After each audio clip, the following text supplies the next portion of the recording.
Awesome. Yeah, I guess the best place to start is always the beginning. Yeah. So, so originally, so I'm born and raised in Indiana, a small town called Martinsville, which is like like an hour. Oh no, that's not an hour. So that's actually just 30 minutes.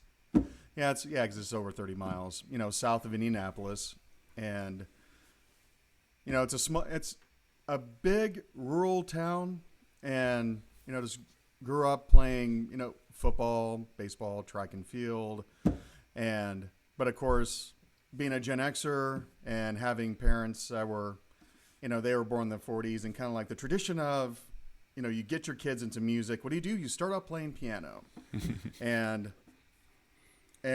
so I was pretty young when they had me start, and I did it for 4 years, and I remember my piano teacher approaching my mom. My mother told me this story later, that I was never going to be a concert pianist, and which I was fine with.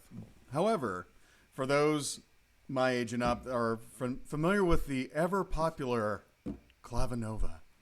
So the clavinova, everybody knows, like digital piano or electric keyboard. Well, but a clavinova was something very magical. The clavinova was more or less like the beginning to where you had, you had the hokiest of hokey background music and beat machine, your drum sampler, and so the one thing that stuck out to my piano teacher was the fact that when she stuck me behind that.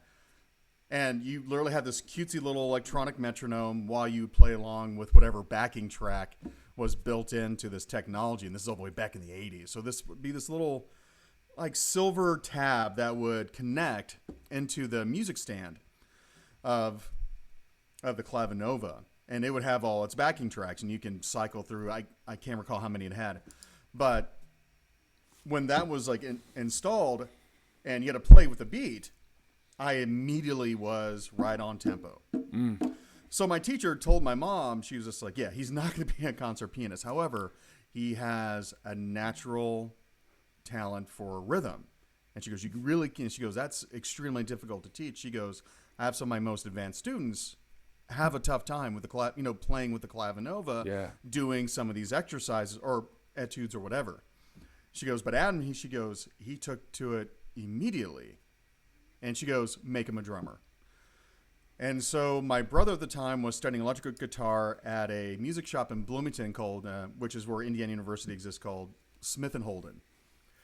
And I recall, I don't know why, but I recall, my little, a kid this is like summer after fourth grade or something. And I'm in my baseball uniform, picking up my brother. And my dad, he takes me to the back room. Because where else are you going to put all the drums? You put them in the far back of any music shop. And so they point out it's this all-white shell Remo drum kit. Little cheapy camber cymbals. My dad goes, well, sit behind it. Okay. And even he's with the store owner, George Holden. And I was looking at him, I was like, is it okay? They're like, yeah. I was like, yeah, don't worry about it. I was like, yeah. So I was like, he's like, yeah, it's, some people have played it. You jumping on it's going to be no big deal. Like, oh, okay. So I just played around and, this is fun. Cool. And my dad goes, you like it? I'm like, yeah. And they're like, okay, it's yours. I'm like, oh, this is mine. Sweet. Oh, wow. And then immediately got me lessons. And so my first drum teacher, who is, he's won Grammys now, not back then. He was in a group called Johnny Sacco. And it was kind of like a punk rock, not punk rock, but like rock, ska, they had like a full horn section and everything else. And he was just a master drummer. But now he's won Grammys. His name's Dylan Wissing. You should definitely check him out. He has a lot of phenomenal knowledge on like tuning drums and also just other variety of techniques. Phenomenal teacher, great guy. And so I started taking lessons, with him. And through that, like every child, were reluctant to practice. So my sight reading skills were kicking ass right off the bat because I wouldn't practice, but I could read sheet music because I already had that training. Yeah. And I would kind of fake along with it, like on the spot. And then he would laugh because he was just like, if you actually practice, you'd be doing a lot better. And he would come and was like, your reading is really good. but if you practice this, you'd be so much better. Right. And so I was like, okay. And then I started to practice. And I'm like, oh my God, I'm making great progress. And my old man, like I said, he was born in 41. And so he was raised on big band jazz, bebop. So he had me listen to a lot of that. So a lot of my initial heroes were all the like great jazz drummers from like Gene Krupa, Max Roach, Art Blakey, and the guys that made the drum set sing. I have respect for Buddy Rich, but he's just like the drummer that if I saw him at a show, you would just sit down and watch. Right. There are other drummers, you would tap your foot, you want to get up and dance. Buddy Rich was just such an intense technician. Like even he defied physics for what he could do physically as a player. Sure. But in terms of playing, it's like, no, give me Gene Krupa, Max Roach all day. Those guys, they can make the tom sing. And that was my big thing. And so I did that for a while. I mean, even when I was in junior high, I was getting paid gigs as a drummer in junior high. Oh, wow. And then... That's exciting. Yeah, no, it was great. Yeah. Yeah, because I mean, I was in the jazz ensembles, and we would, go around to like, VFWs or whatever, what small rural, what rural towns do. But then I would get opportunities with friends or whatever. I was even doing parties and even stuff at IU University, like in junior high and high school. I'd have guys pick me up, bring my drum set, play, and walk away with some money in my pocket. Wow. And it was great. It was fun. But the one thing that I got exposed to in Bloomington was, I mean, it's just this cultural mecca within Indiana. I mean, you have people, cultures, everything from literally around the world and every small village in between, from areas, towns, cities that have more consonants than vowels type thing. Yeah. And I would get exposed to that. And there was the 4th Street Art Festival. So my first hand drum that I ever got was an Ashiko. Now, Ashiko, everybody knows what a djembe is. You see the big bowl. Right. And then you got the horn at the bottom. Ashiko is just like, it's cylindrical, and then it just gets narrower and, tapers down to the bottom. But it's just a cylinder. Okay. So that was my first drum. And like a cone, kind of? Yeah. Yeah. And so a friend of my mom was with me, and there was a woman, her shop was called Athena. So the woman's name was Mary Beth Fender. And, she's, one of my sheroes, I guess you can call it, just because of what she... I love that. Not only was she, she was just as supportive for my career, music, and culture as much as my own mother was. Yeah. And because even through Mary Beth, as I was improving my technique and playing, she was hiring me to teach at her shop. Yeah. Yeah. And I would have like 20 people, and this is like, I'm in high school and college, and I'm got a group ranging from 15 to 30 people in a workshop, and I'm walking away with a couple $100s in my pocket. Yeah. Just for teaching people what I knew for a couple hours. Yeah. And it was through Athena, that shop, which is unfortunately no longer there.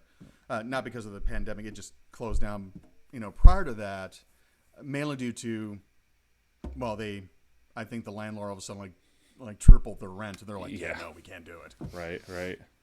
Just like, everything grows, and you've got other businesses that get the money, and they just kind of swoop in. Yeah. It is what it is. Yep. But I said, but the memory and my respect for Mary Beth and her partner Linda that ran the place and were so supportive in my career. And then, and also in Bloomington, they have this. So once things get back to normal, if you're ever in Indiana, hey, hit me up. Yeah, of course. and then also they have a big festival, a world music festival with like a dozen different venues. So bring your running shoes, because you're literally, because you'll have all these acts kind of stacked on top of each other. And you literally go from one venue, you listen to a song or 3, and then you just boot scoot boogie to the next venue. It's like, okay, I want to hear this, Indonesian trip hop group. But then I want to go listen to Russian folk music at this other venue. Now I want to listen to Irish gangster rap over here. I mean, it's a lot of just all over the place. Right. From very traditional folk, I said just, the origins of, and the, grassroots style music, all the way to something out there. I mean,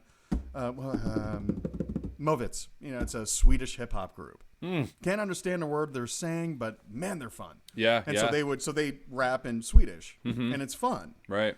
And But of course they would translate. Say, well, this is the gist of the song, and this is why we wrote it. And then boom, they're speaking in Swedish. You're like, oh, okay, hey. Yeah, right. Yeah.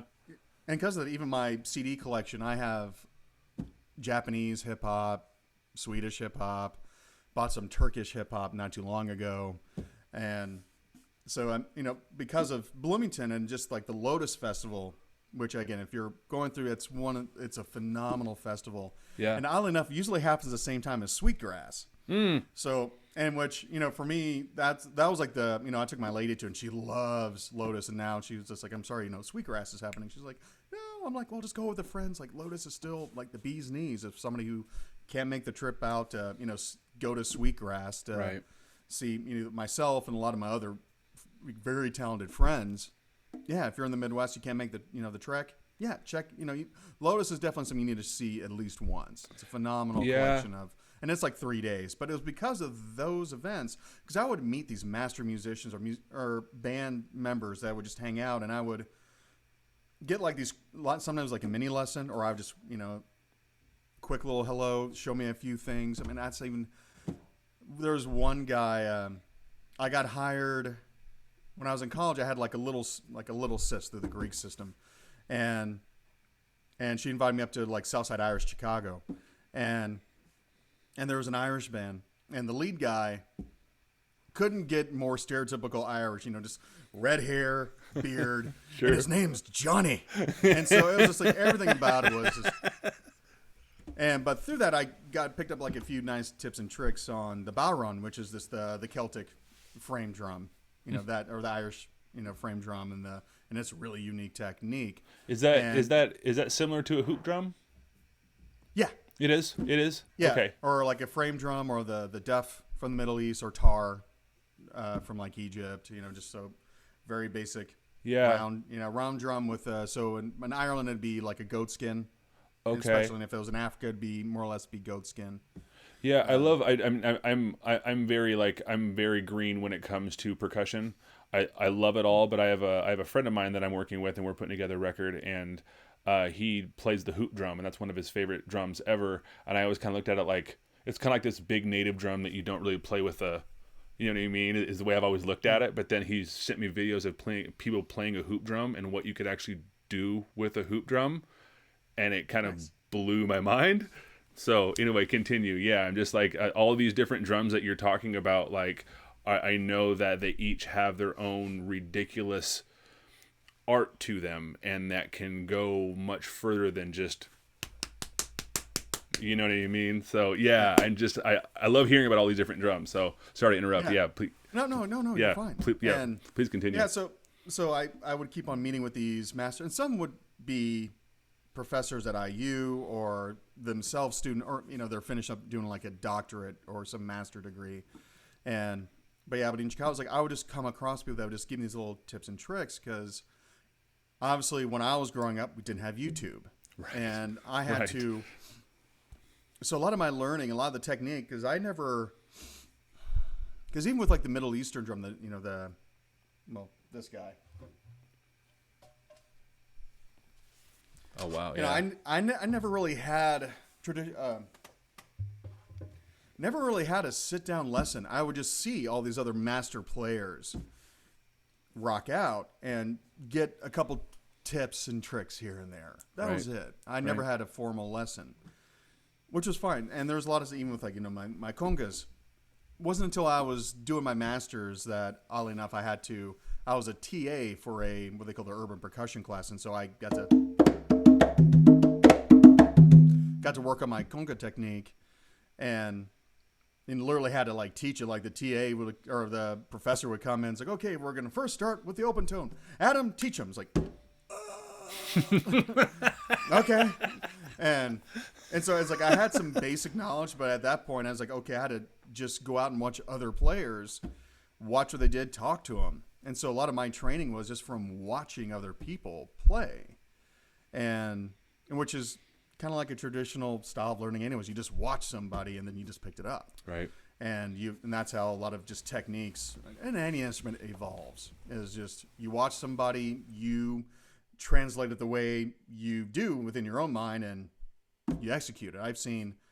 I mean, even for me, there's a certain technique called like Turkish split hand, or the split hand technique, where you use your index and your ring finger to go back and forth to do this really quick, riff, which I can do now. But beforehand, I was like, oh my gosh, how can I do that? And so I only knew Egyptian style, which was mainly making my ring finger just, it's just like give it a shot of cocaine and then just go. Right. Because it was just so fast. I'm like, gosh, how can I do that? And so I'm doing all this exercise to really work on it. And I'm like, okay, now I got to the speed. And then finally met somebody to show me some quick basics. And then I had to watch, again, at this point, did have YouTube, but I'm just watching videos of everybody else because YouTube was still developing, and there was just some people are great players, but they just can't teach themselves. They couldn't teach you out of a paper bag type thing. Right. Sure.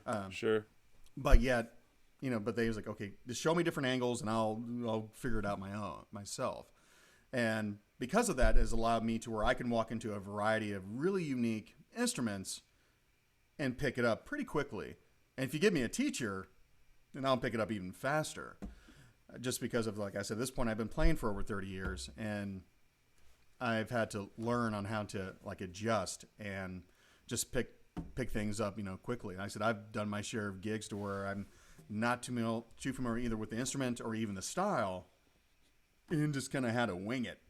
And the vast majority of the times it worked. Yeah. And when it didn't work, just had to fake. It's like, okay, I'm just smile and go through it so the audience is none the wiser. Yeah. And, afterwards just kind of be, once I walk off stage, I'm like, and just, go on that quick little, oh man, that was so painful, but it's done. Yeah. People clapped. We're good. And so that was, that's pretty much like, I guess, as brief as I can make it, because I went to Butler University in Indianapolis for my undergrad in music business.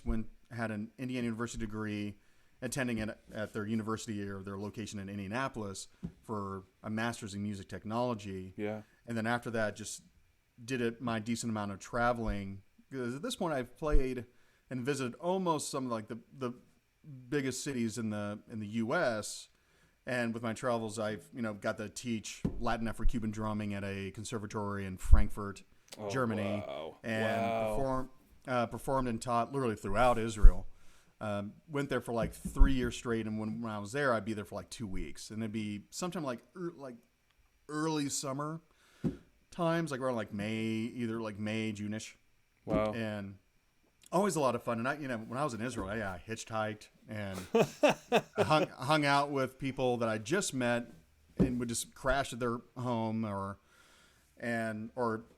get it, quickly make a cot or sleep in their studio or something. Yeah. And so for me, it's one of those things of, granted, unfortunately, getting older is like, I can't sleep on just the floor anymore. I need a little bit of cushion. Yeah. So I still don't need much, but I need more than I used to when I was in my, 20s and early 30s. Yeah. But yeah, so I've had some wonderful opportunities. I've played with a lot of phenomenal musicians and at various levels in their career or in legend. Still one of my greatest memories was having the chance to play with a tabla player, not Egyptian tabla, but Indian tabla, a gentleman who his nickname is Badal Roy. And he played tabla for like Miles Davis. Oh, wow. And real cool, great guy. And hilarious as all get out. One time because the great thing about him was just to where because he lived in New Brunswick, New Jersey, and so one of the fun things, dude knew where all the best Indian restaurants were, and since he speaks the language, he can, Bangalore like that, that dialect, and we were at one restaurant, and he's talking to I think either the owner or whatever, and I remember the owner walks up to me, and he's like, just his eyes are just all glazed, shaking my hand, and I was like, yeah, it's nice to meet you too, and I looked at Badal, I was like, what the hell did you tell him? He's like, I told him you big rock star. and so he was just that kind of guy. And but at the same time, there was one gig. It was Badal Roy and Steve Gorn. Steve Gorn is the Bansuri sax player for Paul Simon. Oh, okay. So I got an opportunity to actually sit in and play along with him. Oh my God! Doing drums and also native style flute. Right. And so that was a lot of fun. And of course, I got the chance to work with Steve Rushingwind. Yeah. And and that was probably working with him was always been phenomenal on the fact that I would have to say is like in terms of band leaders I've ever worked with, he's probably the best I've ever worked with. Wow. Because he's recognizing us to where it's like, hey, you're in the Steve Rushingman band. It's like, it's my name, it's my band. Right. It's like, yeah, it's like, it's like, yeah, you're the dude, not hurting my feelings. Like, I get it. Right. And which is typical for any. It's like, yeah, it's like, like if you're with Ted Nugent, it's like it's his band. Right. Sure. And he's the focus.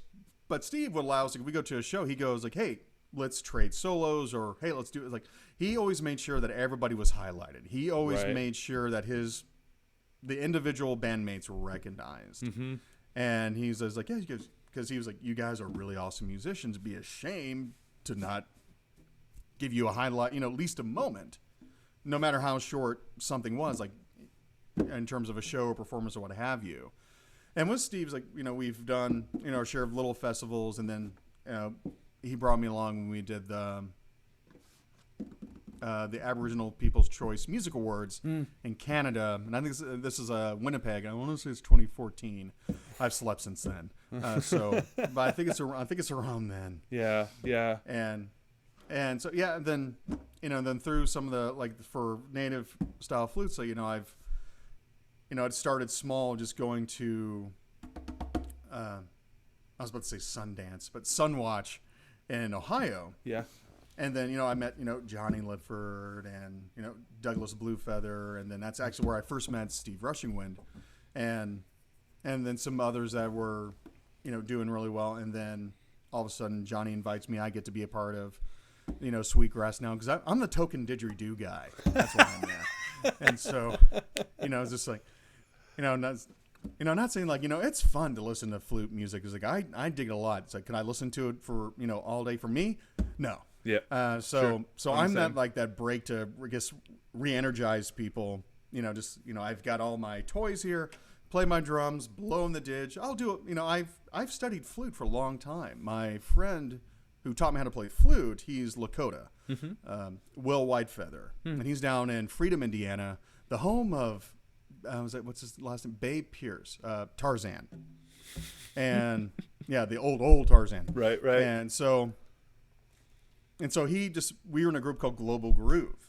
I was doing like weird percussion, did some didgeridoo, but at that point, and this is like early 2000. Mm-hmm. I want to say like I maybe started around 2003 is when I first started playing flute. And he just says like, hey, would you like to learn? Sure. So went to his home, which he lives like on 80 acres. And so we, he had a flute handed to me at the time. It was like one of Odell's flutes. Mm-hmm. Mm-hmm. That was, they were everywhere. Yeah, right. And so we just sat down and he taught me some, what he was taught, because he learned, I think it was, when to say it's off his grandfather. And so he taught me what was shared with him, how he learned how to play, how to interact, how he knew how to play. And it was, it was like a nice little 10-minute little session, just because, he knew how to, he broke it down great, for me. Right. Because for me as a musician, is like, I've started like, oh, okay, this is what I need to do. Because before I would get a flute, I'm like, man, I really don't know what to do with it. I don't know. But he took the time to send me, like, oh, so this is how the scale works. Okay. Right. And then after that, I'll play different modes, and, I'll do a jazz scale on a flute now. Right. Yeah. And so, but it all started back, like, all the way back in 2003 with my friend Will showing me how to play. Right. And then expanded off of that, and luckily going to Sunwatch and, and stuff, even like some of the native little gatherings in Indy, got the chance to meet other flute makers. Because like now, I don't own an Odell flute anymore. It's like I got rid of them all. Mm-hmm. But not knocking Odell's flute. Of course, yeah. I was like, the best thing about Odell's flute, the best thing, if you're at a gig and you bring in, let's say if you need something in G, and your G flute, it's just not working, or during transport, unfortunately, it cracked. Right. You can go to any like metaphysical shop, spiritual shop, music store, and you grab an Odell's. It's like it's always going to be in key. Yeah, it's in tune. Yeah, it's ready to go. So it's like, yeah, you're spending some some pretty dollars for it, but it's a player. Right, it works. Yep, very reliable. Yeah, they're extremely reliable. Yeah. But luckily for me, I've met a lot of flute makers, Right. and it's a lot of fun. Just where I don't really have any biases really against it. There's some I like better than others, and there's certain that do well. But I mean, there's some that I met or tried. I'm like, okay, no. You're right. But, Sure. And but there's but they're neither here or there. No need to mention them. But at the Right. same time, I always recommend people's like, yeah, just try anything and everything. Even as a musician and an audio engineer, I mean, heck, I used to go to Radio Shack and use microphones that cost like $1, Right. because it Yeah. would capture a certain effect because Right. just its make Right. would do the effect that I wanted. Yep. And and you might come across. I mean, granted, I would suggest, if anything, I'll be that guy. It's like, yeah, don't get the made in China flute. Just don't. Right. Mm-mm-mm. Yeah. Don't do it. Yeah. And it's like, no knock on China. It's just Yeah. mainly on just Yeah. there's no history behind it. They just quick knock off, the thing doesn't play. Right. But there's phenomenal makers that are very cost effective. I think some on the low end, like Butch Hall, Right. no thrills looking, Yep. but they work and Yeah. they play really well. Right. Um, Right. Kenny King is another one, Mm-hmm. and he's a trip. Hard to understand. When I first talked to the guy over the phone, it was just like I needed a translator, because it's just like he has that deep little Mississippi drawl. Yeah. I love that. And so talking to the cat took work. Yeah. Over the phone. In person, it's fine. But Yeah. over the phone's like, oy. Yeah. And of course, one of my favorites, John Norris. Like Yeah. he makes his, I guess you can like, student line is the bee's knees. Yeah. One thing I always loved about John Norris's flutes is the fact that a lot of beginners, like, they want to blow the brick house down, and luckily with John Norris's flutes, they're meant to be blown like mad. Really? So Okay. I was like, you have to pass out before you can actually get that, not that higher register, like that 10th octave high square or the eagle cry. Mm-hmm. Like you got to work to get Yeah. that with his. I've And never so played that's one why of his. I've never played one of his. I always they're- wanted to. Yeah, they're solid. It's like, I use, and when I teach native style flute workshops, I use his. Yeah. Just because for a lot of beginner players, like, they just want to blow, and it's like, okay, cool, because there's other makers when they make this, like, yeah, you have to have a little bit more control on your breath Right. control. Yeah. I know what To you me, mean. John Norris's are the best way to start out, because people are like, okay, Right. and People really and I want like- to. They really want to squeak when they first get it. You know what I mean? They don't know it, but they just. It's just what we do. I think. I just like looked over, I'm not being rude. It's like I'm looking at my camera, but I looked at my screen and saw somebody Playground What is Productions. Playground? Yeah. So Playground Production is my recording studio. It's my recording rehearsal studio that I have in Indianapolis. That's where I do a lot of my all my creative works, as well as being available for other artists that locally as well as nationally and internationally.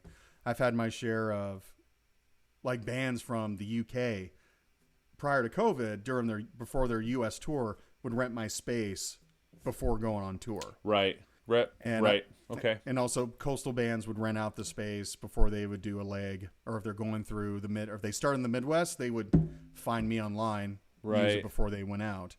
And of course now due to COVID, I'm set up to do like live stream performances. So a band can rent out the room, I'll engineer it, and we can I can mix it for them performing live right onto YouTube. Right. And I can also do, well, I guess Facebook has changed the rules, but I can do Twitch as well. Sure. And and we can also set up ticket links. So if a band's, venues are unfortunately not really able to sustain or be able to really host anything, especially now it's getting colder outside. Right. So we set up ticket links so people, you pay, the artist would pay us just the fee to rent the space in our services, and whatever they make off of the tickets is all theirs. Right.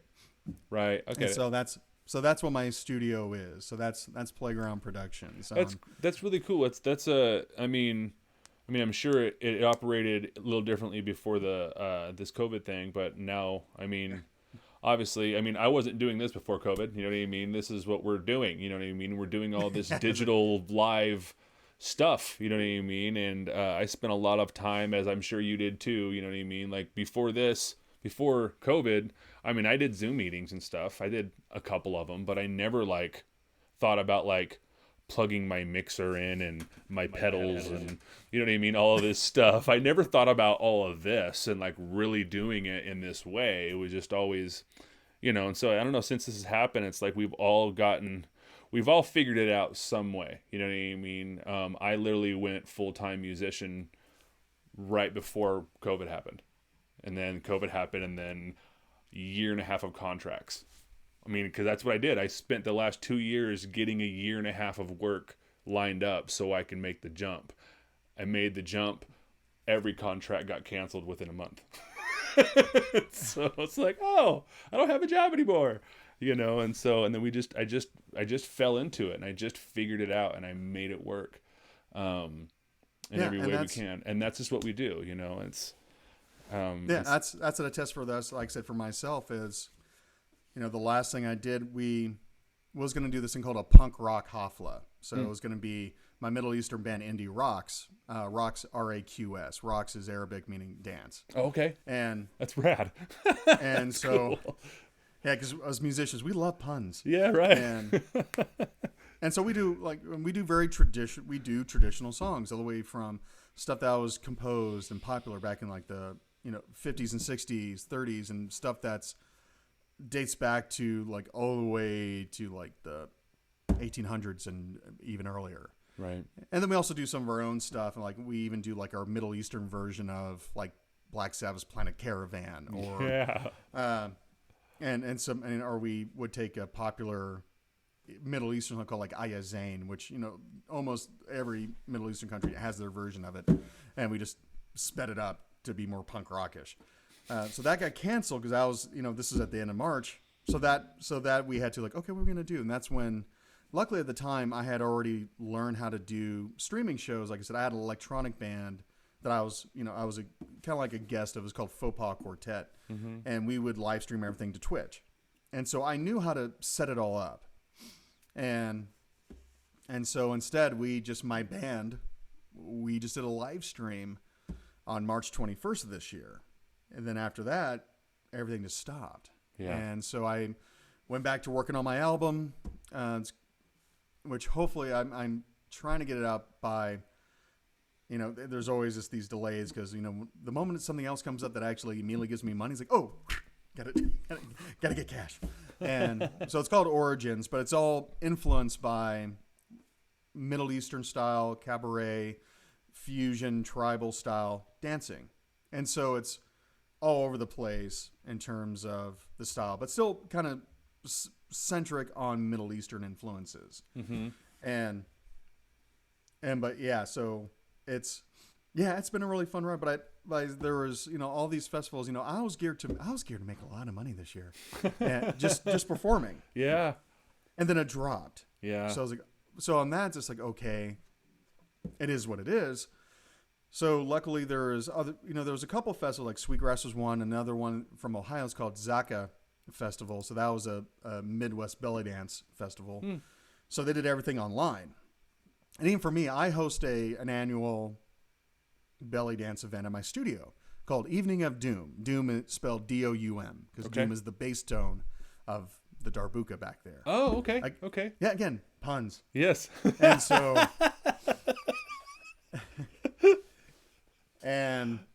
And so with that, just learned how to. It was like, okay, let's get everybody. Everybody's on Zoom, so I'll, pay for a Zoom subscription, and I know how to get that onto YouTube and have it be scheduled. So I don't have to do it all at once. I can I can pre-schedule it, get the links out. So when somebody pays to get a ticket, which was like a sliding scale donation, anywhere from $5 to $50. Mm-hmm. And oddly enough, for Evening of Doom, the gross increase compared to last year was actually, it was a 40% increase. Wow. So yeah, so I was actually able to pay, and I pay every dancer. It's nothing huge because there's a total of like 30 individuals involved. Wow. So there's a lot of people. Right, so, right. But we still made a decent amount of money to where I was like, okay, cool. Before it was like, all right, here's gas money type thing. Sure. Sure. Or it's like if you and your friend can pull together and get that nice little $20 meal at Applebee's. Right. But yeah, this year was just effective. I was able to pay everybody at least 20. I was like 20, somewhere between $20 and $25. I can't remember. Right. Which was for in terms of what I paid him was doubled. Right. So. Right. So which was, for me, it was great. It's like, great. It's like, I kept my usual cut for doing all the production and control because I had every performer. None of it was like live streamed. Mm-hmm. It was pretty much every performer had to video their performance. Got it, right. And a lot of people did some insane production. There's people were using like drones Yep. for like video footage. And I mean, people stepped up their game. And it was a 2-hour show. And because I had a lot of performers. I had like 18 individual acts. So it was a 2-hour show, but we kept we had a respectful watching audience. And it shows like, we were able to make something happen. And there was other instances just to where, and I've been doing a lot of online workshops and teaching from Middle Eastern percussion, working with dancers, doing like snare lessons, conga, djembe, didgeridoo online. And then, of course, now I am doing in-person like lessons, but obviously keeping it, at the social distance. And I mean, granted, you can't wear a mask and play didgeridoo, but at least on the other drums, you can. Right. But we still keep distance, so it's nice just to have, somebody else in the studio with Absolutely. me. It's been fun. So yeah, we need contact. But I've been able to actually do all right, and I did actually pick up a new gig.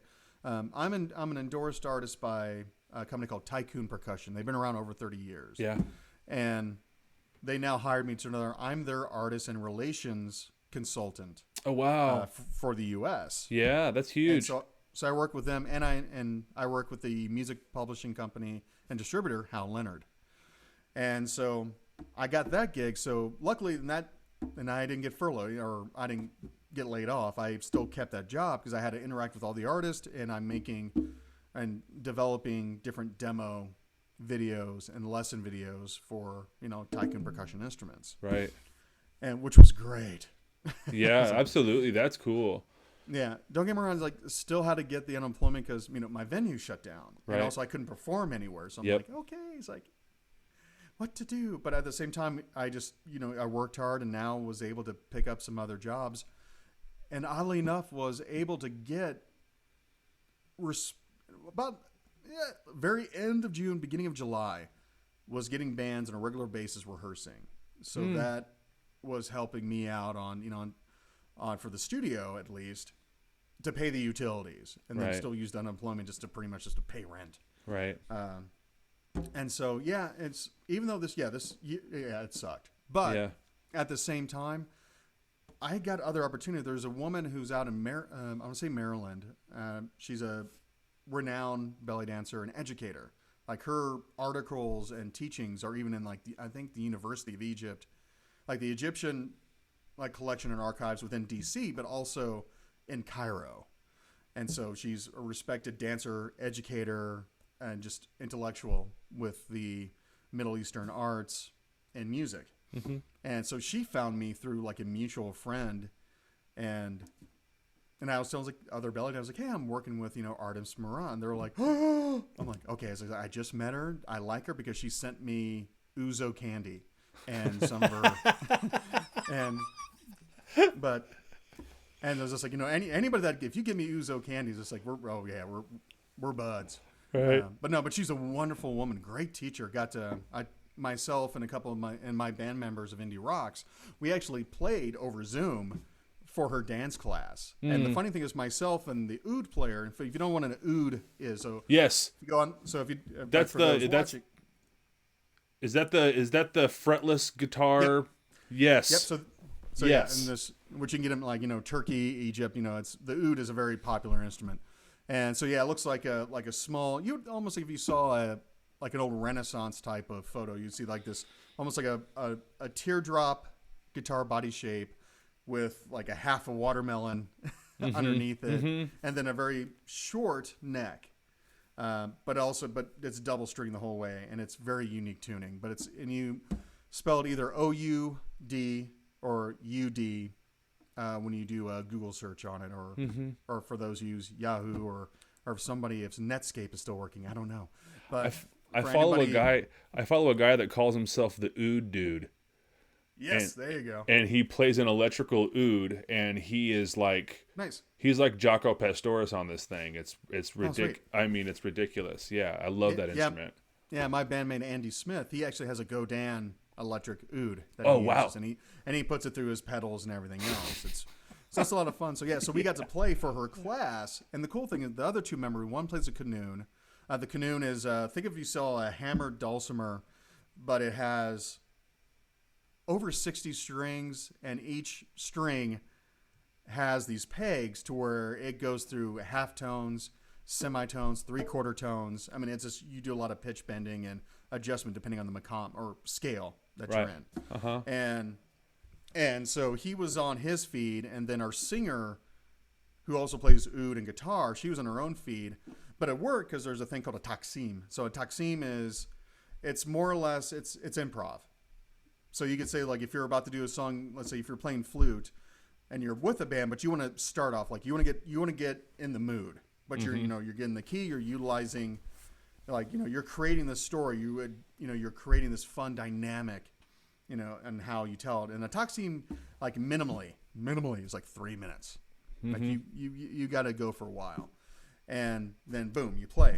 And so luckily with Zoom, it's like, okay, cool. It's like, we don't have to be in time with him because they're just playing. Oh, I get it. Okay, cool. And so once they're done, then Andy and we would then play. So if the dancers can then play, do their movements with the song that we're playing. Right. So we were able to make it work. And they were, and that's like a service that we offer. So dancers like, hey, we want to dance to live musicians. I mean, yeah, there's a lag from what we react with or how we can interact, but it's something. Right. And I know some musicians just don't want to deal with it. Like, it's delays. It's like, dude, it can work. Like, trust me, you can still get the point across.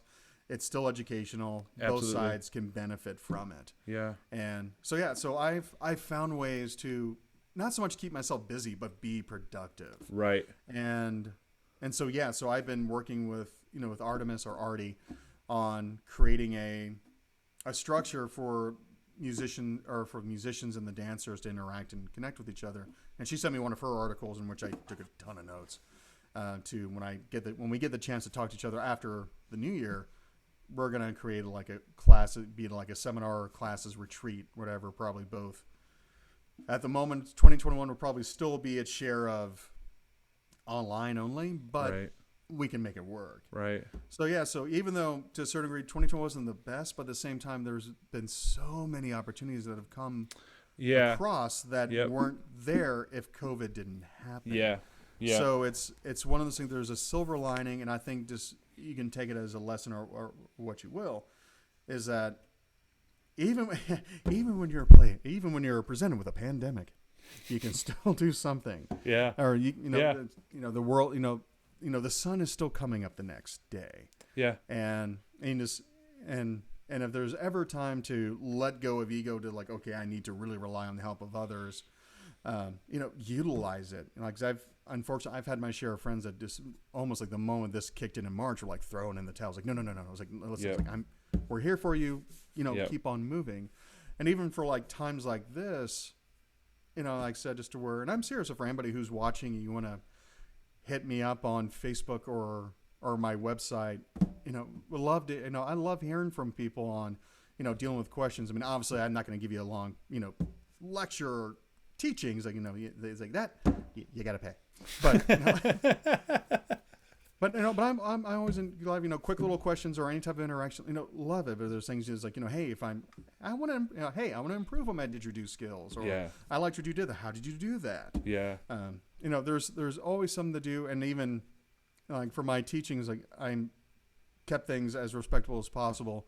on, I'm like $30 for a half hour, 55 for an hour lesson. Yeah, that's And very I do my reasonable. share of workshops. And when I do my workshops, I have those more and a little bit more of a sliding scale, for those that, go from, 10 to 25 or 5 to 15, something just to have, because I know the importance of music for Right. people. Mm-hmm. And, granted, it's like, my time is valuable even in the worst of times. But at the same time, I still want people to have these opportunities for themselves, to grow. And then, because more times than I know people later on, like I had somebody just, was only paid so much. And later on, I just saw like, oh, somebody just PayPal'd me more money. And I kind of was like, it's like, I don't have a workshop coming. Like, oh no, I got a gig. And so I can pay you. It's like, oh, well, thank you. Wasn't expecting it. Yeah. And I don't. Yeah.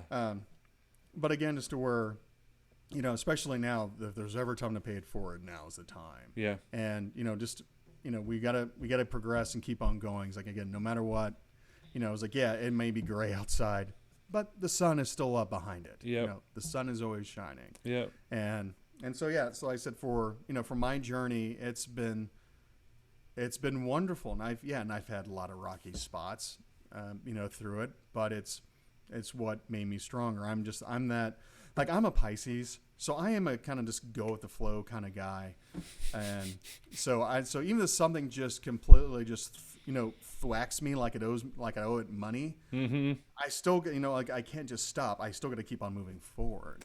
Yeah. And I think that like for me, like I definitely panicked at first, like I said, like I jumped into music and I was like, all right, I'm doing it, I got it all figured out, and then I lost it all, and then I didn't have a job to go back to, and then I moved to a different town 5 hours south, and signed a new lease, and all these things happen, you know what I mean? But really what it's done for me, what I've seen a lot of, and there's, you have to choose things, and for me, this diversity is just, it's made me work harder and harder and harder.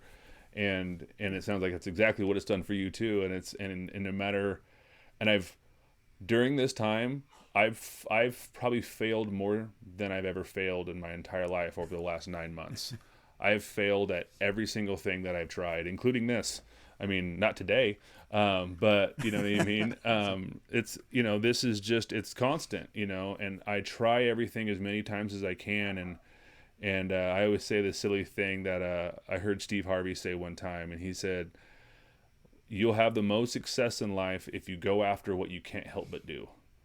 You know what I mean? Like when you wake up and you just like, because my biggest issue was like, I couldn't play, like I tried to quit playing music about 5 or 6 years ago. I tried to quit because I was a social worker, and I was like, it's getting in the way. I'm sick of the music business. I'm sick of relying on people. I'm sick of not getting paid by venues. The whole gamut, it. And I threw in the towel, and then I started becoming really weird, and I was like, oh my God, I need to play music, but I don't like it. So I wasn't having fun doing it. You know what I mean? And so I had to find that, and I had to find that again.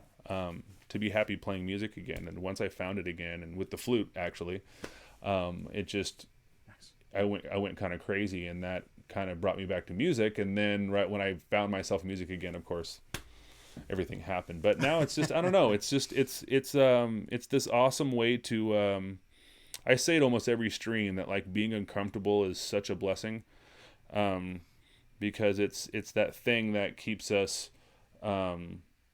when you're uncomfortable, you have some choices to make. You could either, curl up and go, I don't like this, you know what I mean? And wait for someone to make you feel better about it. Or you can, put on the best pants you got and just go through those bramble bushes and see if you can get to the other side. You know what I mean? Because I don't know.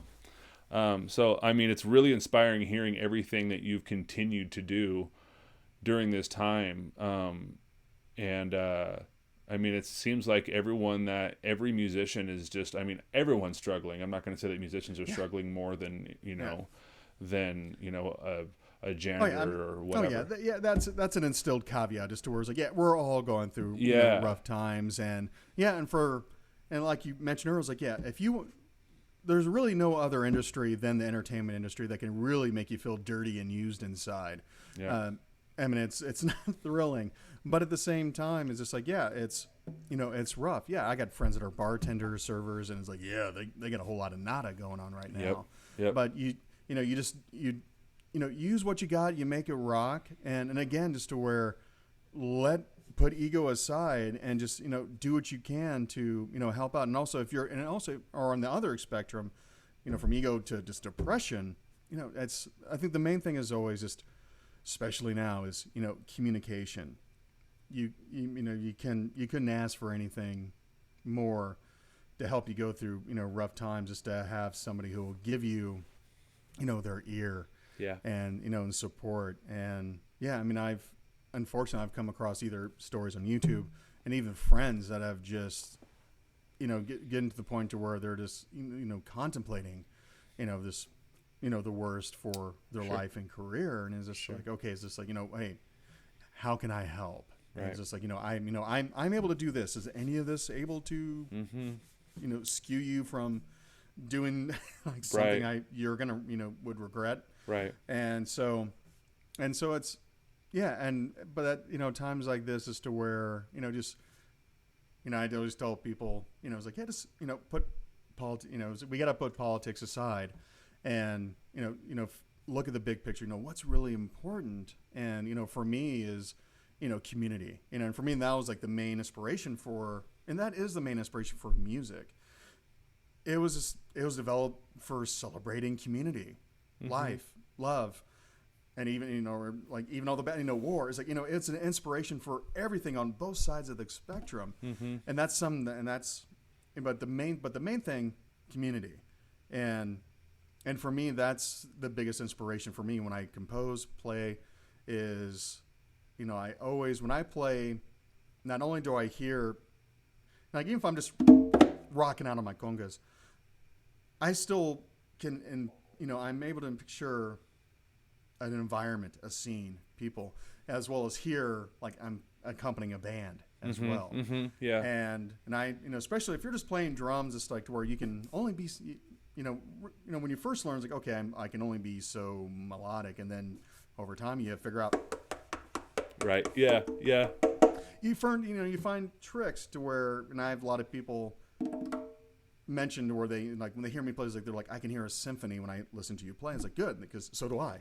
And it's just like that's maybe not healthy. I don't know. I haven't been checked on that, but still, it's one of those things of bringing and celebrating all that together. And for me, I think, and you really hear that in music from anybody, just to where you can, even if it's something very simple, we can feel and understand, their story or the purpose and meaning behind it, just gives it so much more,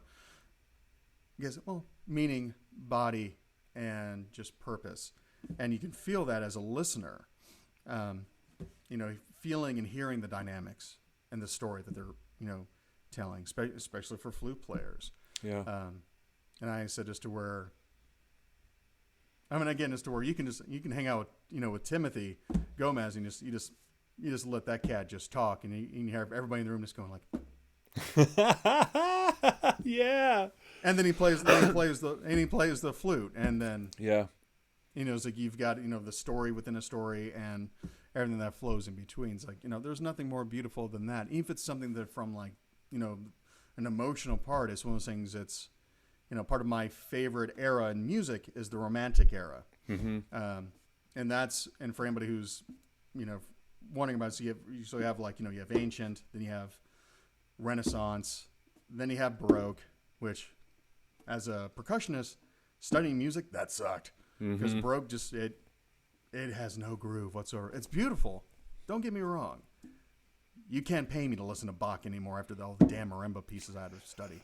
But then classical, which is like everybody knows about, like Mozart. Sure. But to me, it's like the Romantic era kind of starts with Beethoven, like right around his death, and then on, you get the Romantic era, and that's where you get him, Berlioz, some phenomenal music to where, and especially Beethoven, they're bringing you into their world. You're feeling the dynamics. You're feeling everything within, like all the emotions that are from the composer, and not just like, okay, this song is meant here's a happy song, which was kind of like Baroque. Yeah, the emotions of the Baroque era is like, here's here's something happy, here's something jolly, here's something sad. To where with the Romantic era, it's like, okay, the composer saying, come into my head, and in my heart. And so that was always my favorite. And, so I would tell people when it comes to music, get a great compilation of just like, the best hits from the Romantic era. Definitely one of my favorites. Justin just said Brahms. And so I was like, yep, Brahms. It's definitely an awesome, romantic composer. Debussy, that's romantic. Always loved that, that era. And that was a really big, thing for me, especially when we were in music school. Like anything prior to really like, late classical, everything it just didn't really have heart to it. Yeah. But once you hit the Romance, then the drums, because Beethoven's just like, okay, the timpani, that's not just, like a war drums from like the Ottoman Empire. It's like, no, they're serving a purpose and bringing you into this dynamic. There's like real emotion in it. It's real. Oh, yeah. And what makes people really react is going to be percussion. And not saying that people can't, get in their fun little hippie sway when they listen to flute all day. Sure. But, but when you get into, the percussion, that's when it's like, you get something primal and tribal. Right. Comes up within you. And it's the first instrument. I mean, percussion is the first. It's the very first. Yeah. It's right behind the human voice. So it's right. the human voice. And close second is the drums. Okay, there you go. And so, again, music geek. So, right. But speaking of music geek, so I don't know if you had any questions, but I wanted for the Magical 10, I don't know if any of them have, I don't know if, your audience better than I do, so I don't know if they play, but I'm more than happy to give my own little backing track right now, so can play for a little bit. You can tell me how long I can play, because I'll look up at the ticker. Oh, you know what? Go for as long as you like to. And what I usually do, I just kind of like roughly say what key you're roughly going to be in, and then just shoot it out. And almost everyone has a flute on hand typically, and they'll just start rocking out on their own. Yeah, so I do that all the time. Now I'm going to double check something, because I keep on, I want to say that my Mbira is like an A major pentatonic, but I want to double check it. It might be off a little bit, but where's my, go figure, like an app that I use to check tuning is called G Strings. So, somebody was having fun that day. Here we go. Yep, that's on. So.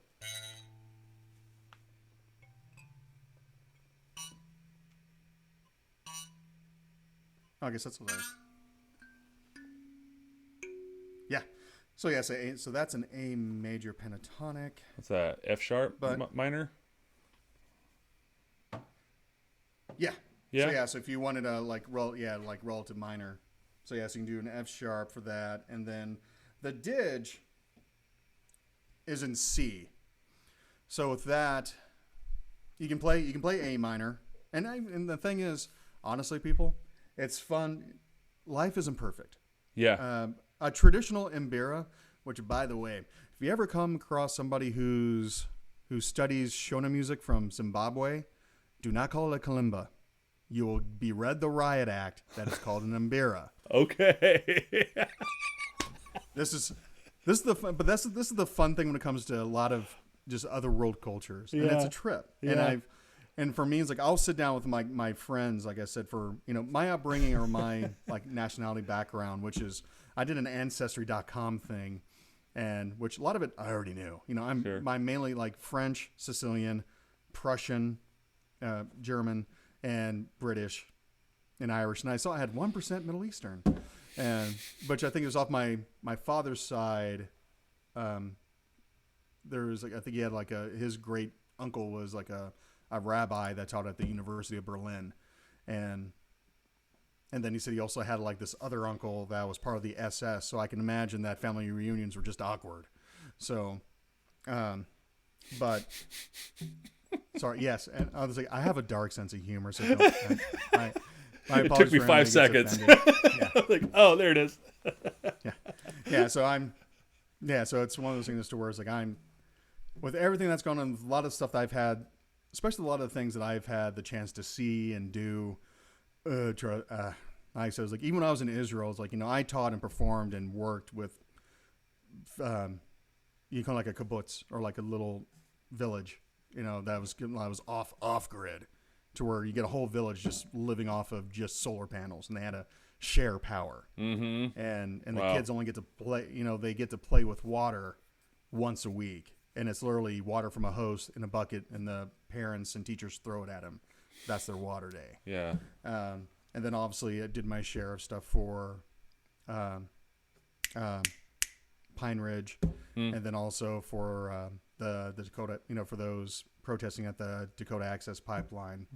Always did my share of stuff like that. So there's always bad things happening in the world. Sure. And sometimes that's why I have friends that are comics, and for me it's just like, yeah, that's even in the worst things. We need to, not so much we're not laughing or making light of it, but it's one of those things as to where we have that little bit of a chuckle, because we're fully aware how bad things are happening. Yeah. And if you're in the position to do something, like I said, I found opportunities to help. Yeah. You do it. Yeah.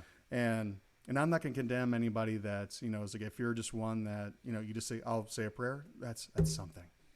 So I never knock anybody, like, some people who are like in the thick of it all, to somebody who's just say, I'll, my thoughts and my prayers, and they're sincere about it.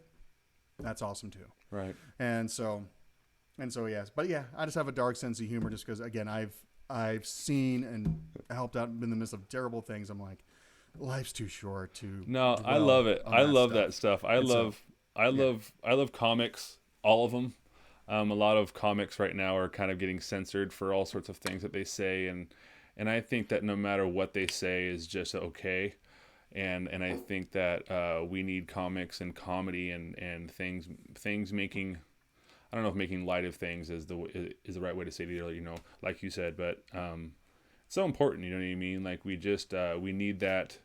If you really go back to it, as you'll probably know, we're talking about this old stuff. Jesters were literally around to, sometimes just please the king, but like to also make us laugh, to get us through these really crazy times, because we can't believe what's happening. You know what I mean? Yeah, I was like, you have to. I was like, yeah, you have to move on. And I think with Right. comedy and even the great, like I said, I grew up with some, again, dark comics. I watched, George Carlin, That's exactly what I was Richard, thinking. Richard Pryor. Right. Like, we're the same age. Those are the like, best, yeah. And like I'm a the younger part of Gen X, but it's like Richard Pryor, Eddie Murphy, Yep. Sam Kinison, Those are the Whoopi best. Goldberg. Yep. Just you had all these cats that just tore everything apart. I'm trying to remember. There was one comic who was an actor to where he talked like he would smoke about 20 packs a day and drank nothing but whiskey, and even he would end his show going, "Remember, if you can't laugh at yourself, make fun of someone else." And it was one of those things of just like, just laugh, Yeah. move on. Right. And it's like, Yeah. if you can't get over yourself, do something to move on. Right. And Right. so, but back to jamming. So I'll switch so just to let you know, so the Mbira, it's in A major pentatonic. The digits in C. So the great thing you can play in A minor. A major might sound slightly off, but at the same time, life is dissonant. The Mbira, as I got sidetracked, the Mbira, again, if you talk to somebody from Zimbabwe, say Mbira. And you would see, they would have it on the wood, and they would have bottle caps on it. Because the instrument itself, you can just have wood on top of, with the metal tongs. It sounds beautiful, but they recognize, but that's not real. Nothing in life is just that purely beautiful and serene. So they added bottle caps to kind of recognize, even though, there's always some rough edges around the most beautiful thing. Because that's nature. Nature's not perfect. And so that was part of the tradition of the instrument, is like, nothing's perfect. And so that's why that's one of the stories that go behind why they put the caps or some other type of vibrational bit of metal on. That's Why neat. they play. That's neat. Well, I'm dying to hear your symphony. And so it's like, I'll find some. So but the dig being in C, so you can play, you can play in A minor, you can play in, or you can play in A minor, you can play in G, you can play in F, and those are probably like the main keys you can play in. So, but that's the joys of like the dig. It supplies a nice little pedal tone. Yeah. And Let me arm that. Ooh. Yep, it works.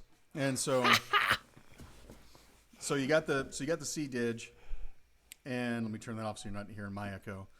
And when I go to the Embera, like I can have this going on. It's nice to have a little bit of that dissonance of me playing an A major pentatonic against a C, just a C dig. Right. You know, it's slightly off, but it works. Right.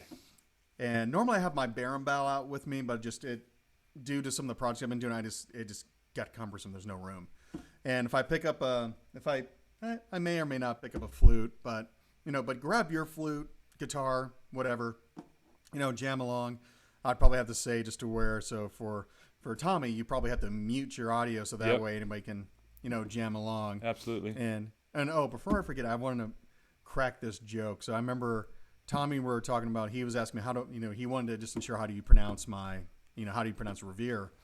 And he goes, yeah, people get my name wrong too. And which people are just funny that way. I'm just like, what they call it, like gravy or something, or just completely like lose the N. So that way you can maybe have your own side product. You got your merch, you got your clothes. Maybe have some Tommy gravy. Who doesn't want some good Tommy gravy? To start their morning. You got their. That's the one I got all the time in elementary school. All the kids called me Gravy Train for whatever reason. They called me Gravy Train. So there you go. You get some gravy with your enjoy the Tommy Graven coffee mug. So I'll play something here, and I'll even.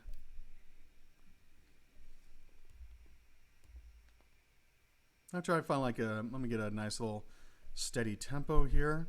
And so for those wondering what I'm using, so I'm going to leave you in the dark. So I'm using a program called Ableton Live. I'm on the late, I think they have, I don't know if 11's come out yet, but I'm using Ableton Live 10. And I'm using on my iPad a program called TouchAble Pro.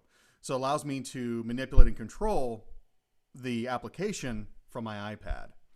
So I hope you enjoy this bit. Again, this is a pure improv for us to jam along with. So C dig, A major pentatonic with the Embera.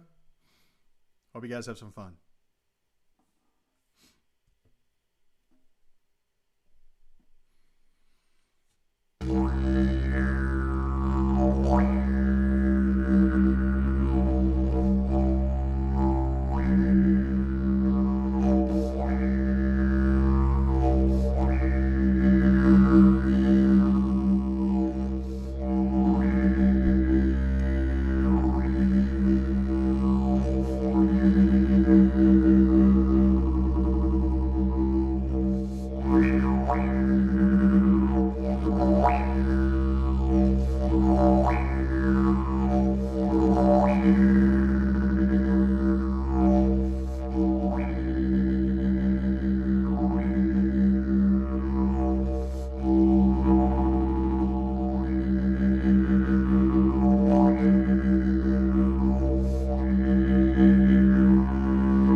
Whoa.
Jeez, man. All right. Amazing, man. Like unreal. I can't even. I've tried to play the didgeridoo one time. A friend of mine plays it, and I put my mouth on it one time, and I couldn't even do anything but have air go through it. I couldn't even make it make any noise whatsoever. And then once I realized that it had this whole circular breathing thing, because of course it's happening for about 10 minutes straight, and no one can just breathe that long. So, I had no idea about that until I got into this world. And first of all, thank you for doing that. It's amazing. Everyone's already, yeah, people are saying, I love the diversity of the music. Dustin Selva from Elemental Flutes says he just tuned a D minor flute and he was rocking out with you. Absolutely outstanding, Timothy says. Can you explain a little bit about the circular breathing to folks? Yeah, of course. Because I mean, yeah. I understand what it is. I cannot do it for the life of me. I've actually seen a few people do it on native flutes, but they're just kind of like these abstract videos I found. No one who's actually in our world really. But tell us about it, because it's incredible to me, and I'm afraid to practice it. No, yeah, and I teach online, so if anybody wants a dig lesson, more than happy to. Yeah. So on the didgeridoo, which by the way, the one that I have, it's bamboo. I always get like I said, so I'm a nerd, but also I love supporting those who support me. So the gentleman who made this one, and this is actually part of my own line. I have chakra didgeridoos, because I was doing sound like meditation and healings for people, and I had my friend Chad Shot of Drums Are Guru then. Again, puns. Yeah.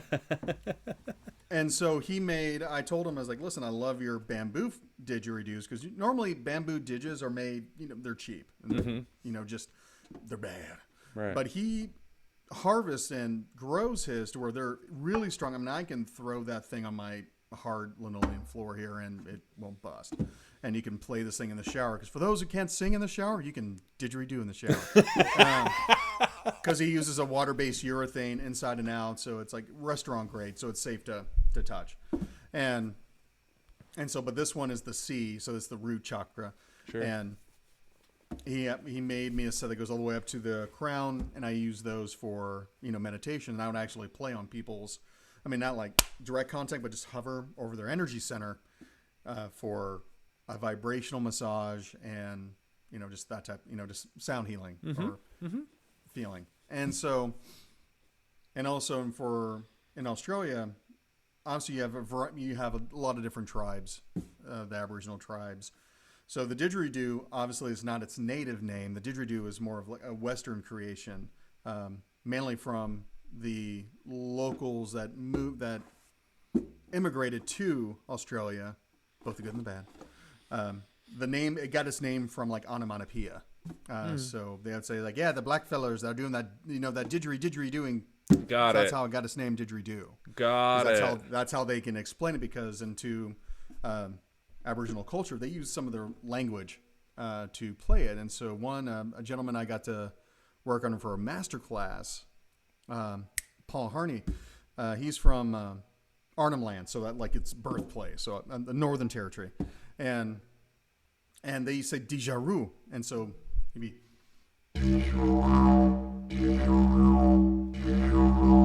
Oh. So that's what locals were hearing.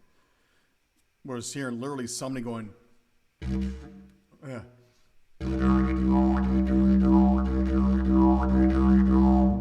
They were hearing didgeridoo as they Got played. it. So that's why it got its name. But in Arnhem Land up north, they call it Yadaki. Huh. I know it's just like, how the hell did you get didgeridoo from Yadaki? It's just, again, there's that just- language barrier back then. Right, So the only way right. to pronounce it is didgeridoo. Right. So Makes again, sense. Yeah. And so they use the didgeridoo as kind of like a term for if it's non-traditional or non-native to Australia, you call it a didgeridoo. If it is native to Australia, being made in Australia by an Aborigine, you call it a yadaki. More Okay. times than not. I never knew that. I've never heard Yeah, that I mean- before. That's I mean, cool. you're not going to get the didgeridoo police to smack you in the head if you don't use the right Right. terminology. So, Right. but let me see. He's like, but yeah, it's like, yep. So on, yeah. For those, bagpipes, you got to circle or breathe. Yeah. And Timothy, thanks for the love, man. So even though it's just through this chat, so good to hear from you, man. Just Yeah. like, virtual hugs, brother. Yeah. And so for circular breathing, the cool thing is to play this instrument, the amount of air that you use wouldn't even blow out a candle 2 inches from your mouth. The flame would flicker, but it would never go out. So at least that tells you, so if you do try and you black out, A, my insurance doesn't cover it, and B, that's on you. You're doing it wrong. Yeah, because it is strictly just, it's just all vibration. It's like if you're giving a kid, let's just say that if you're getting like a niece, nephew, or your own child, I'm gonna say like, pick up a kid and give him a raspberry. It's like, no, that's creepy as all get out. So, but that's what you're doing. You're just making a little raspberry. And that's how you play in the first place. So we just, and always inhale through your nose. I know for horn players, that's bad. Everything's, you have to adjust to your mouth. But for a didge, it's all through your nose. Mm-hmm. So when you practice, try to maintain a good, whatever the speed, be it slow or as fast as possible. And also like basic physics, the vibration determines a pitch or a key, right? If I go slow, if I go, it's a low pitch, but it's a different pitch. It's a different key if I go faster. Same thing with the didge. If you're dealing, this is like, in the middle of the road. It's in the middle. It's not too low. It's definitely not high. So you got to find the right vibration to where, you're empathetically working with it. If you go too fast, it's just not going to work. The vibration. If you go too slow, then it will be just air. Right. And so it's all about, and also it's tough. You got this enclosure to where you're trying to still have your lips vibrating. Right. But so for the circular breathing, so the basic concept, and I'm I'm able to inhale while I'm still vibrating my lips. So that's the basic concept. So you literally have to. That's coming out while you're doing little sniffs at the same time. Here, let me get a close-up mic of my nose. So.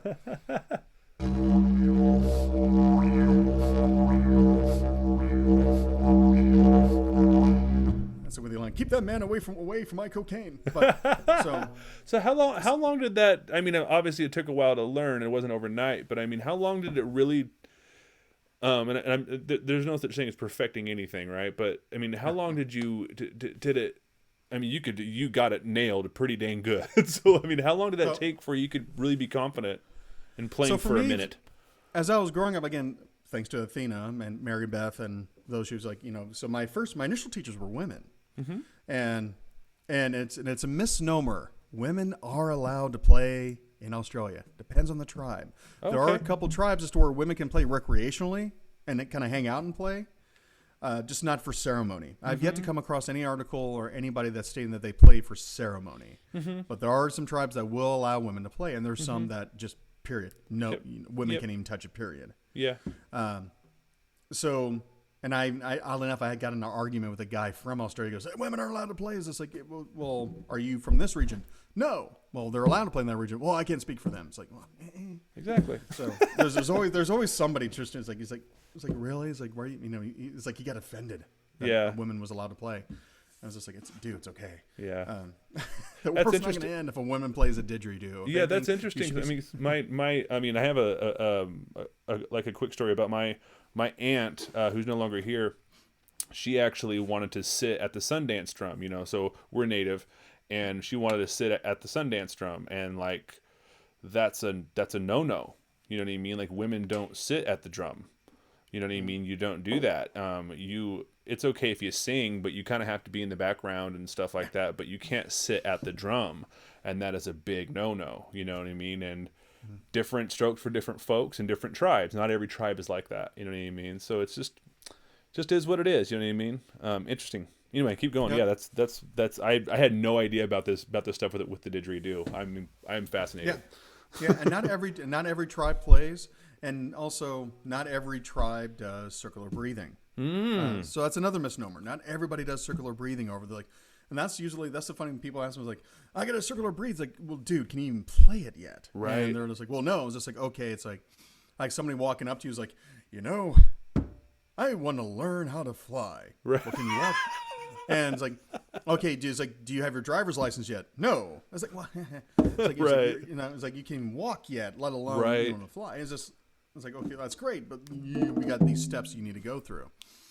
So same thing with Dig, but because honestly, so for me to answer your question, my apologies on digressing or shooting off. No. So again, I didn't really have formal training. I attended like 3 workshops, and they were good. And then would come out back in the good old VHS tapes, seeing these videos in which the lessons were on the VHS. They're okay. Right. For me, they're okay. It's just again, being as studied and disciplined as I was, I needed more. I wanted in depth. I wanted to hit every angle, and it's like Bruce mentioning of that history of that in some tribes of women don't play the flutes. Like, yeah, it's just like if you know exact tribes, like, yeah, put that out there. I think that'd be great. If you don't know any, cool. But if you do know something, like, put that out there. It's always good for reference. Yeah, it's neat stuff. I mean, I think all that stuff is really neat. You know what I mean? It's all so different, and I think that's what makes us all up. You know what I mean? I love hearing that stuff. Yeah, but for circular breathing, I said on the VHS tapes, it'd just be like this old gray-haired, hippie who's probably still reacting off his LCD trip back in the day. Right. And it almost be very Bob Rossian, if you will. He would have just the straw glass of water. He goes, it's like, okay, so in order to get the air flowing, I'm not kidding, and it would just hurt watching it because I'd be laughing so hard. It's like, we want to blow bubbles into this water. See, as I'm able to keep the bubbles going. But again, just like, straw, Dig. It's like there's a huge difference. Right. And it doesn't teach you the discipline of how to really get going. So I literally didn't learn. So I played it for 6 years before I just did it. So literally 6 years learning on my own, coming across people that would learn all the fun tricks. So here, let me take off the reverb on this thing. I'm so curious to I've never heard that tribes that like certain tribes didn't do circular breathing. So it's like I'm so used to hearing the Dig played with circular. I mean, that's the only. You can. I mean? It's like there's no lossy. There's no lossy that you have to. So I would, because for myself, being a percussionist going to didgeridoo, I played rhythmically. So I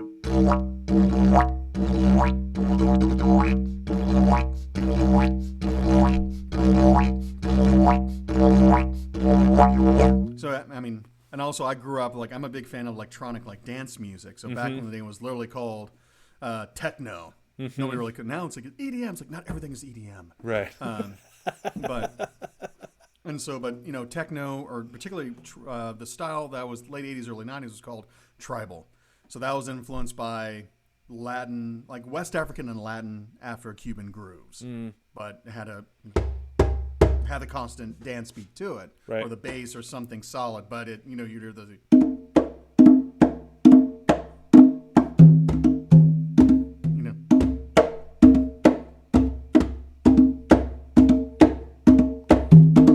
Oh yeah. so you get that really hokey, there's like basic, Yeah.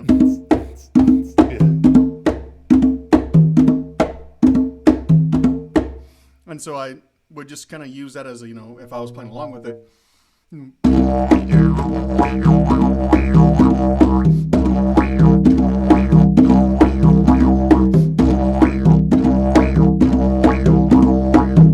Doing something really simple, rhythmically, because that was like a circular breathing cheat, just to have an ostinato pattern, something that was repetitive, Right. and then just one day, I'm just going.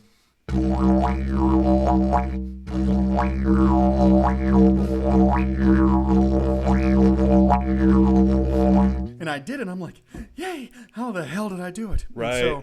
And so I kept on playing that night over and over again. This was like a festival it was in Ohio. Honestly, I think it was like Cleveland. I was in this fun little like this camping ground, and they had, again, a lot of great musicians were like throwing but Alroy was there. There's this really awesome Brit ditch player. I can't remember his name. I feel bad. Aerto was there. Master percussionist. He was there, and other groups. And then I was helping out Mary Beth from Athena. She goes, "Hey, you want to come along?" And just because I'm big college man, strong like bull. So she wanted the help and the comfort of having a guy just to help out. And I'm like, yeah, I'm more than happy to. You've helped me so much, and she paid me.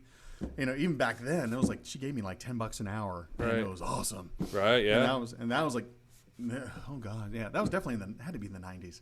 But again, I slept since then. But that was great money, and it was fun. I'm getting paid to rock out at a festival and just camp out. Hell yeah. Yeah. And back in the days when I could sleep on the ground, and and so I'm playing and playing, and I'm able to do it. So when I teach people how to circular breathe, I teach people, because everybody, assuming, right, or I would presume everybody's seen The Wizard of Oz. Everybody knows the soldier chant, just the oh-wee, oh.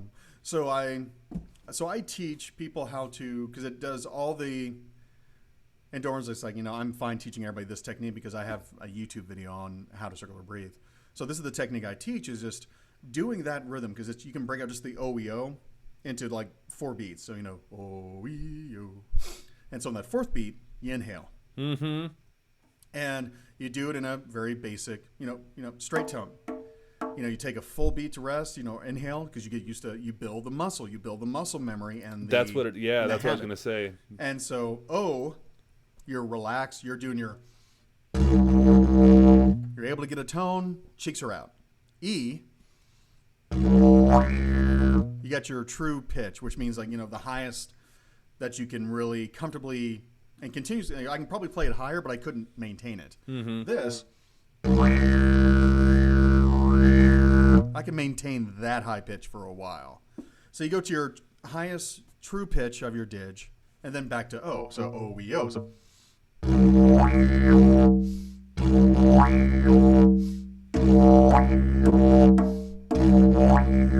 because now you're training your cheeks to be the bellows, to go out, Right. in, because it's not involuntary. You're controlling them to relax, contract, relax, come in.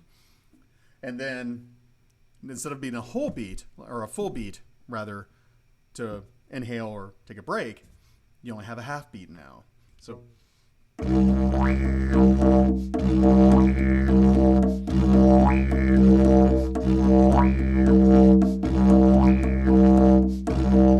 and then once you're got that solid, you make it smaller.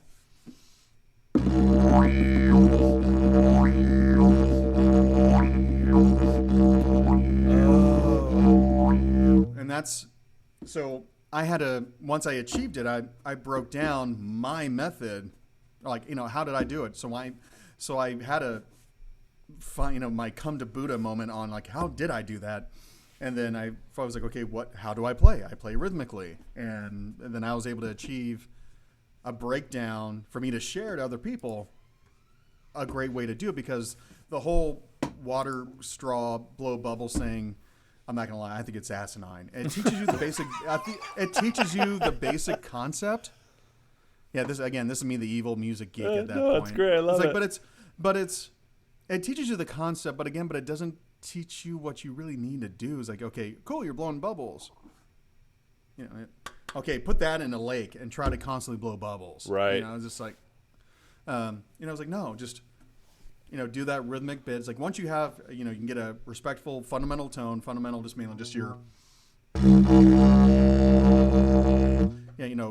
a hippo that is ate a burrito type tone. Right. And then your true pitch of, as fast as you can go and maintain to get that E going on, and then just go back and forth.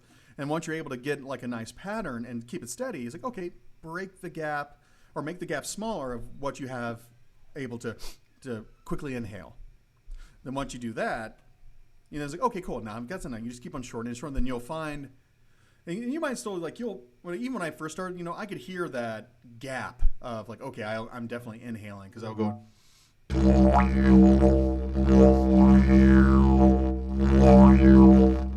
mean, it would. Right. But that's okay. We got to start somewhere. Right. Now I can. And when I first started, because I was doing rhythmic, I'm like, okay, can I do decently on just keeping just a very, a pedal tone, just. Oh,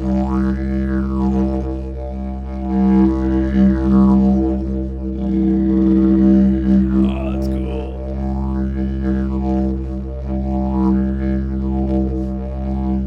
And every ditch is going to be slightly different. The one thing I love about Chad's didgeridoos is the fact that they have great what's called back pressure. And that mainly means it's like helping like the tension to keep my lips actually constantly vibrating. Because if this was a really wide ditch, it's like, I've got all this, I got a huge chamber to fill up. Right. That takes a lot of lung power. And I have didgeridoos that are actually taller than me that I play. And that takes more air because it's a lower pitch. Right. If you get something really low, you're using a ton of air. Even if you go something that's smaller, you're not really using a lot of air to a degree, but you have to make your lips, have to vibrate really fast once you have a smaller, like higher pitched didge. Yeah. So, I never thought I'd ever want a didge, to be honest with you, ever, because it's just never been my thing. But honestly, after today, I think I want one. I really do. I think I want one now. I think I want, no matter how far I go with it, because I just want to. The little lesson that you just gave us, the little OEO thing, that is like, that makes so much sense to me. And for me, that was the perfect layman's terms for my brain for me to receive it in this way. That like, now it's not. I don't know. That's not a. I'm not like. I literally never tried the didge because it was too intimidating for me. You know what I mean? So I'm just like, I don't know. I'm not even going to, I don't know. You know what I mean? So, but now I'm kind of like, God, if I had one, I'd probably try it. You know what I mean? It wouldn't be something in the corner that would collect dust. It would be like, I would try it. So that's really cool, man. Yeah, I'm interested. That's neat. I said, I know my friend is like, he took a break. I still have some of his, like, I have some of his didgeridoos that I was going to take with me to festivals to sell this year, but right. I still have a few. And I mean, I've already paid them all off, so so they're mine. But so the ones like that I get from Chad, and this is something, so buying advice for those who do want to get a didgeridoo. If you get a bamboo, like I said, so far I have yet to come across anybody else but Chad that made really great didgeridoo, like bamboo didgeridoos. Right. And if anything, like his most expensive one that I sell and that's like a low G that's over 6 feet tall. That's $180. Oh wow, that's nothing. Yeah, this is like a like 130, 120 or something. But this is more specialized. But I've got ones that I sell from him like goes cheap down as like is $90. So the average is like between like 90 to 130 on his didgeridoos. They're great players. They sound phenomenal. The bamboos, like, it can take a beating. I mean, I'm not saying, go to a concrete building and beat it like it owes you money. Sure. But, but it can handle the elements. Like I said, you can dip it in the ocean, leave it there for 10 minutes, bring it back up. It's not going to have any damage whatsoever. Or again, played in the shower. It will survive. And so Dustin says he would love to hear what you think about slide ditches. Oh, so slide ditches are fun. So there's one brand that I did have that was called a Didgeridoo, and it was a pretty decent player, and I think that thing was like overpriced because even when I saw those things, it was over $100. It was like $150, $175. It was up there, but the one that's called Didgeridoo, and I want to say like the body of it's red, and then the notes on it, like the inner slide is yellow, and I had one for a little bit, and it was handy, but for me it was just slightly gimmicky, but it wasn't my style of playing. There's one guy. I think he might have just called himself Bone Man or something, but yeah, the dude could, he would rock out a slide didge and was awesome at it. But for me, it was like, I couldn't connect with it, but I still think they're awesome. I think they're great. But that's go ahead. Is the slide didge is just the thing that has like, it's able to slide and tune differently. Is that right? Yes. Okay. Cause yeah. I did, there's this conspiracy theory alien talk show by I'm terrible. His name is it's a national syndicated radio program called Ground Zero, and God, what's the guy's name? He's super famous. Clyde something. Anyway, he hosts a show called Ground Zero, and he'd like 3 years ago he advertised that he was looking for a didgeridoo player. And I responded, I'm like, yeah, Clyde Lewis, thank you, Clyde Lewis, yeah. And I responded saying, hey, I don't play didge, but I play the native flute. It's an old instrument. And they invited me on there. And so I showed up, and there was this guy who had all these didges, and he was a weird dude called himself the Urban Shaman. Jeffrey Cooper, I think. And he had like 4 or 5 didges, but he had this one, and it would go from I think it went from E to D. But it wasn't made out of wood or agave or anything like that. It was made out of like, it looked like a machine. You know what I mean? I don't know exactly what it was made out of. Maybe it was plastic. Maybe it was something. And he had all sorts of weird pedals hooked to it and stuff, and it was pretty out there. But that's so. I mean, I'm guessing that was a slide didge. I'm very green. Yeah, it's like I made one myself out of PVC pipe. Oh, like so you can easily make your own. So where you just get like 2-inch pipe. And then put like inch and a half or something, or just find something that can just slide together. And I forget it's like a black rubber. I can't remember if they call it like a flange or something, but you can utilize that to where you just get enough tension to where you want it tight on the bigger body of it, and then on the smaller one you just want it loose, tight enough to where you can it might grip a bit, but you still are able to like make it longer, make it shorter, and then just use beeswax for the mouthpiece, which you can just get a double boiler and just keep on dipping that thing in, and you got it, and then just shape it. So I did that, and it worked, and I think I sold that to somebody. I can't remember, but on slide. But the bad thing is, like, I was like, who asked? Was it Dustin? Yeah. So on the slide didges, like, I think they're cool, but it's hard to find one that's made well. Mm-hmm. The little cheapy one that I said, like, cheapy in terms of like, you look at it as like, well, this thing's $175. Right. Didgeridoo, but it sounds good. I mean, I like the sound of it, and I've heard players rock out with them. So, I mean, yeah, it's kind of like a terrible answer on my end, but to say like, there's things that are built well, things that are built like booty, and but the Didgeridoo, I was content with. Didn't care for the price tag of it, but it's a good player. And it sounds like like got it just, and so Didgerbone's cool. Yeah. And I've seen people that make them. Like, I saw that guy when I was talking about that when I had my circular breathing epiphany, the pro player from the UK, his was metal, and he literally had like this clamp. So if you've seen like those guardrails, just where it has like the sawtooth type like thing all the way up. So he would have this clamp, so he would pick it up and then he would lock it in like that. So it might have been a custom job. That was one of the best sounding slide digits I ever came across, and it was like brass, Right. and it sounded great. I will say I don't like glass ones or quartz, just because of it's one of those things of okay, that's never leaving your room because they're so thin and frail, and even the tone wise, they're okay. Right. And it's for the price tag for it to be quartz or crystal or glass. I've never even seen one of those. I've seen some at trade shows that I've been to, and again, though that is definitely just overly gimmicky. It's like it's okay, it's cute, but I have yet to come across one that I was like, wow, that's a great tone, or even its own right, being a different material, didn't care for it, and so I'd say agave, bamboo, eucalyptus, and there's a lot of makers I've come across to where they're American wood. So back to my didgeridoo buying advice. So with with bamboo, the great thing they're more affordable. Like I said with Chad, I only have like a few left, and I have one that is agave, but that's like a $400 dig.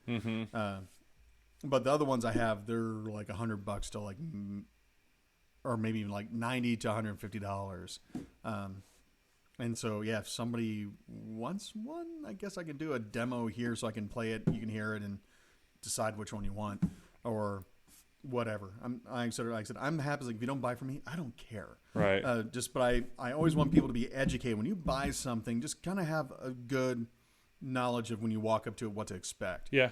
And so, and for eucalyptus, especially now, for a good eucalyptus one that's from Australia, if you're not spending at least $250, it's probably not good.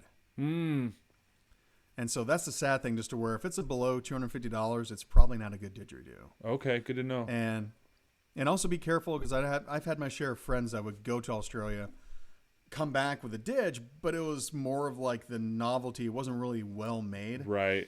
And they're either small or they weren't bored out really well. Because you can have one that could be 6 feet tall, but if the bore is only like that, it's going to sound like a satanic mosquito. Right. And so it's not going to be fun. Right. And you're going to be doing a lot of work.